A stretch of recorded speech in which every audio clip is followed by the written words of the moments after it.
Hey Amy, we're back in your kitchen and we're talking about wreaths today. So we know people love to put wreaths on their doors, even on their bathroom walls, above their mantles, and there's all kinds of fun places you can use wreaths in your house or your business or any place that you'd like. However, there are some really fun ways of using wreaths when it comes to entertaining and doing food with them too. So we have this great big beautiful fresh wreath, and this is very, very big. It's about 4 feet across. And part of what is really, really fun to do is use it as a centerpiece. Now, obviously, you don't always have to have this big of a wreath. You could probably just get a 24-inch wreath that would be half this size. It would have a much smaller hole, and it would be very beautiful to set a punch bowl in the middle of it, to set an hors d'oeuvre tray in the middle of it, to do any of that type of thing. Tiered servers, candy dishes, hors d'oeuvre platters, cheese and cracker trays, that would be great. But we're going to decorate up this wreath just using all kinds of fun sparkly things and fruit and different things we found at Amy's house. And so first of all, I'm going to start out with ribbon. And once again, we're going to use this beautiful chartreuse sparkly ribbon, and we're going to create a bow because I think that would be really, really neat to start out by putting a bow on the wreath. So traditionally it looks like a wreath to most people looking at it. So we're just going to tie your basic bow here. But then one of the fun things that is neat to do is to run the ribbon throughout the whole wreath. And keep in mind, you don't have to secure it. If it's going to be sitting on your table, it's really not going to make any difference if the ribbon's just tucked in between the pine, and that's what you do. So here we're going to tie the wreath here like this, and then we're actually going to leave a nice long streamer on it. And we're going to bring this back up to here so there's a double streamer on it, basically. And we are using Ireland's scissors that she used in school last year. She just handed them to me, so we thought we would do that. So we're just going to cut our ribbon here. So it looks like our bow has got 2 streamers on it.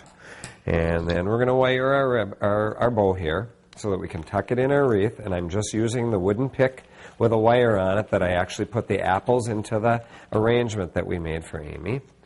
And then what we're going to do is we're going to just tuck our bow right in here. And that wooden pick will stay nice and secure in there. And then what we're going to do is we're going to very simply just tuck the ribbon down into the arrangement and continue to do that.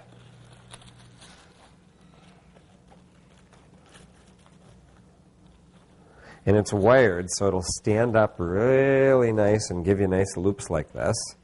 And once again over here, we'll do the same exact thing. Just tuck it down in, because if this is going to be a centerpiece, it's not going to be hanging in your door. You need to weather any. And you can even let some pieces just go like that. And then maybe where these ribbons go down into the wreath, we're going to add some apples and all kinds of fun stuff. Now, I have actually seen people make a wreath out of veggie and dip tray, too, where right on the wreath you put leaves, and you've got vegetables and dip, and you've got all kinds of hors d'oeuvres and fun things like that. And now we're just going to continue to tuck apples in as we make our way around the wreath here. And this is a nice big wreath, so boy, this could really be the focal area of a nice buffet, hors d'oeuvre buffet table for Christmas. And we have these great artichokes that Amy found for me. And once again, sticking with the green color is really, really beautiful. This could be for Christmas. It could be much more neutral because you can make wreaths out of all different things. So you don't have to just have wreaths at Christmas time. If they're not made out of pine, they're not really going to scream Christmas. So just by doing this little to this wreath, it's very, very festive. But now let's add some color, more color to it. So now we've got these great berries, and we are going to just tuck these in, and I'm actually going to clip them because I want to use them in more than one place. So we're going to tuck them down into here and bend the berries so they actually stand up out of the wreath to visually give you a lot of interest. And so we're going to go like this and have them stand up. Cut a few more here, and we've got just a nice little pile over here of all different kinds of stuff that Amy gave me to use for this. And then turn the berries, bend the berries. The great thing about artificial berries like this is you can have them going into different directions like this, and they're really, really cool and adds a lot of nice color like this. And bend them whichever way you want. Keep in mind, you don't really need to do anything more than just tuck them in, and they will work very nicely for you.